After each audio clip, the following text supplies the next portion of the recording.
toda pessoa que pensa em morrer não quer matar a vida, quer eliminar a sua dor. Como que Deus fala com Augusto Cury? Minha paz e minha saúde emocional valem ouro, o resto é lixo. Entrarei no teatro da política? Já tem resposta? Então, ateu, inconformado, inquieto, curioso. A síndrome comparativa é um grande problema. E você não precisa treinar uma mente para se comparar. Espontaneamente, a mente mente. Ninguém pode nos trair, nos ferir. A mente mente. Ou nos asfixiar mais do que a própria mente. Então, por favor, você pode ter inimigos fora de você, pode ter desafetos, pessoas que te decepcionam, mas ninguém vai te trair, te ferir ou te asfixiar mais do que a própria mente, se você não aprender a geri-la. E por quê? Um dos fatores é que a construção de pensamentos que nunca foi estudado de maneira sistemática, Freud, Piaget, Vygotsky, Erich Fromm, Bion, se você pegar Kant, Hegel, Descartes, eles estudaram uma série de elementos da psique, da existência, das relações humanas, das relações sociopolíticas, mas não estudaram a essência que nos torna Homo sapiens, o próprio pensamento. E eu te pergunto, o pensamento é virtual ou real? Você que é uma pessoa inteligente, tem mestrado, trabalhou na academia, você é uma pessoa, do ponto de vista da cultura acadêmica, diferenciado. O pensamento é real ou virtual? Joel, o que você acha? 1 em cada 2 pessoas, mais de 4 bilhões de seres humanos, tem ou vai desenvolver um transtorno psiquiátrico. Nem 1% vai se tratar. 1 em cada 2 pessoas é um número absurdo. Só que isso era antes da pandemia. Depois da pandemia, pioramos o quadro.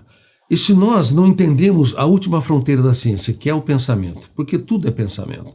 Você não ama, inclusive, sem o pensamento, porque você não identifica o objeto do amor. Você não produz podcast se você não usar o pensamento. O cientista não produz conhecimento se não usar o pensamento. O pensamento é a matriz e a matrix de tudo.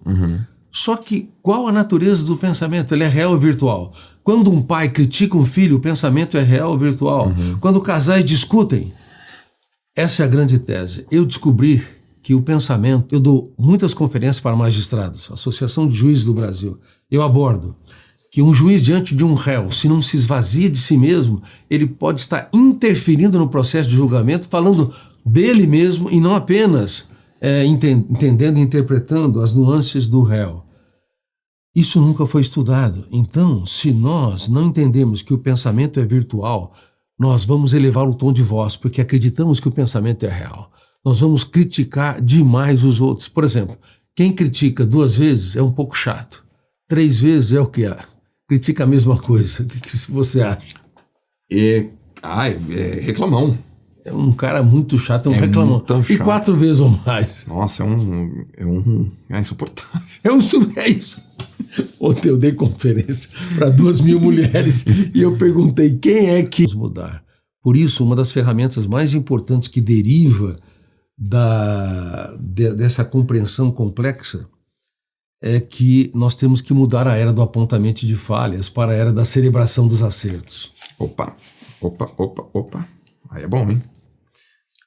A gente vive numa era de apontamento de falhas, né? Ou a gente é naturalmente um apontador de falhas? É naturalmente. Você não precisa aprender. Isso é histórico, isso é ontológico. Ontologia, nós falamos que é o estudo da natureza do ser, da essência, da existência. Ao longo da nossa história, nós somos apontadores de falhas, porque acreditamos que o pensamento, que é um instrumento da nossa intelectualidade, que nós usamos todos os dias para viver, andar, respirar, ele é real. Mas não é real, o pensamento é virtual. Então nós temos que aprender a economizar discussões, atritos, capacidade de mudar o outro. Ninguém muda ninguém, temos o poder de piorar os outros e não de mudá-los. Mas podemos provocá-los para que eles mesmos se mudem. Quando você muda a era do apontamento de falhas e os pais começam a observar pequenos comportamentos dos seus filhos dignos. Então, se você for dar uma palestra, ou uma pessoa for dar uma palestra, eu sei que você treina muitos líderes, e a glossofobia, que é o medo de falar em público, atinge cerca de 75% das pessoas, mesmo pessoas muito cultas. Então, no exato momento em que está diante da plateia, detona vários gatilhos, não apenas o gatilho do que ela vai apresentar, mas a plateia dá sinais. Alguém bocejando, alguém distraído, vendo o celular, detona vários gatilhos, abre janelas, se abrir janelas killers, como você disse, traumáticas, que têm o medo de falhar, o medo de não estar correspondendo às expectativas e assim por diante, não apenas se produz pensamento, mas o pensamento, ele arrasta a emoção. O princípio de arrasto do que é virtual para o emocional é que faz com que nós criamos os cárceres mentais. Se eu apenas pensasse no futuro, mas não desse crédito ao pensamento, eu não sofreria pelo futuro. Mas se eu der credibilidade autógena, o princípio da credibilidade autógena é o princípio do arrasto da emoção. E nesse exato momento, há milhões de pessoas perdendo o sentido de vida, querendo morrer. Exato.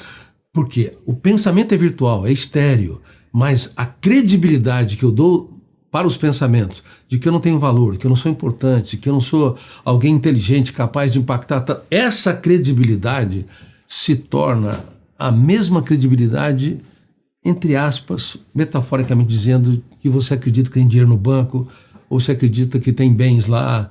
Enfim, se você tem reservas no banco e acredita, você está seguro. Se você não acredita, você corre para o banco. Milhares de pessoas correm para